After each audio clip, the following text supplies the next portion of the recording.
Hello. I said hello into the camera, but stuff still happens. So what's up? Drew Barrymore is a fucking scab. Now and forevermore, she's a scab. If you didn't know, I didn't know, Drew Barrymore has a talk show that's written. It's a scripted talk show. She decided that in the middle of a writer's strike, she was gonna bring back her show that uses writers. She was like, nah, trust me, it's fine. It's cool that I'm doing this.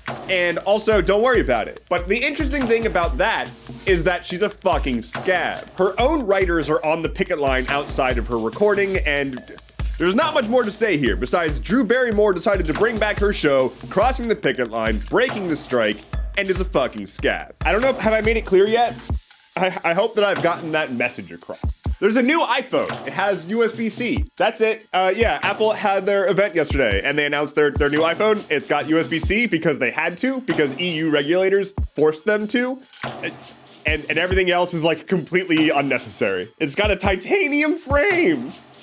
Guys, buy it. Notably, despite the fact that USB-C is capable of like incredibly good speeds, you straight up don't get good transfer speeds if you don't have the Pro model. They just made it so that their base models don't have good USB-C ports. They just don't. And look, I get it, it's niche. Not everybody needs to transfer big files to and from their phone anymore. So it's like not that big of a deal. The big win here is that we don't have to have lightning cables for this one device in a world that everything else uses USB-C. But if you've ever tried to actually transfer anything from an iPhone to anything else that's like a big video file or something, it's a nightmare. Having actually fast USB-C would be great, but you gotta pay a premium for that one. God, just so much technology bullshit today.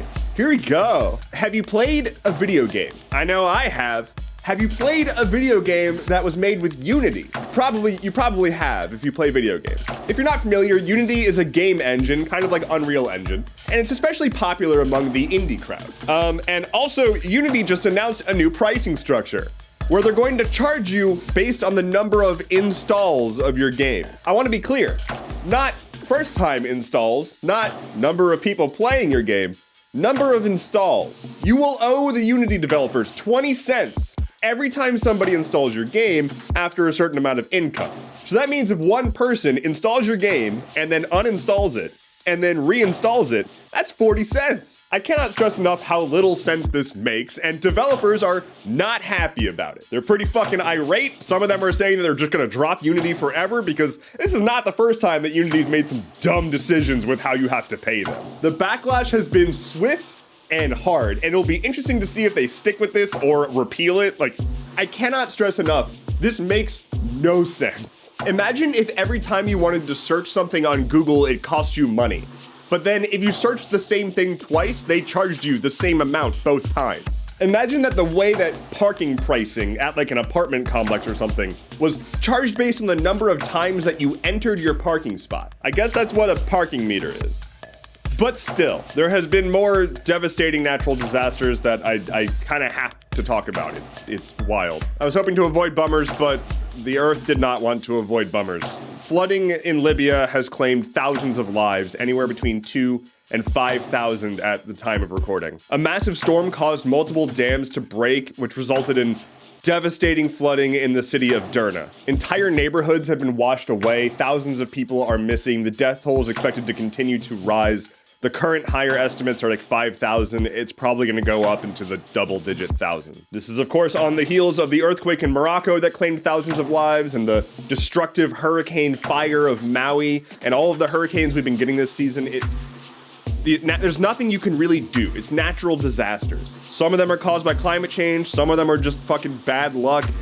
Again, take care of yourself. If you want to donate, again, I've included links in my newsletter. All right, we're doing it again, okay? Stretch with me. We're gonna stretch the vibes out. Get a good deep stretch in those vibes. All right, bring them back up. On this day in 1814, during the War of 1812, the British failed to take Baltimore, which resulted in the writing of a poem that would ultimately become the US national anthem. Notably, the original poem was called The Defense of Fort McHenry.